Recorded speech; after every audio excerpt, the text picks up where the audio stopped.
Hi traders, ఈరోజు Nifty expiry చాలా volatility ఉండే అండ్ హీరో జీరో మనకు వచ్చేసరికి సిఈ సైడ్ అయింది.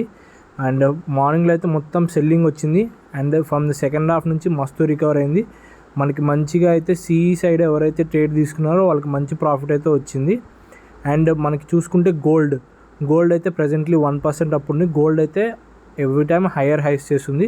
ఈరోజు స్టాక్స్ చూసుకుంటే టాప్ గెయినర్స్ వచ్చేసరికి Vodafone Idea, small finance bank, Ashok Leyland, Jindal steel and IndusInd bank. Same ఎలాగో టాప్ గెయినర్స్ ఎలాగో టాప్ లూజర్స్ వచ్చేసరికి Adani total gas, Adani power, Godrej products, Mphasis and కో4జీ అయితే top losing stock. If you like this type of videos just follow my account. నేను ఫ్యూచర్లో chart patterns, candlestick patterns, market psychology and ఎలా మనం stock మార్కెట్లో profit తీయాలి and డీటెయిల్గా ఎక్స్ప్లెయిన్ చేస్తూ కొన్ని వీడియోస్ అయితే చేస్తాను. అవన్నీ మీకు ముందే తెలియాలంటే నా అకౌంట్ని ఫాలో చేయండి please. Thank you and subscribe.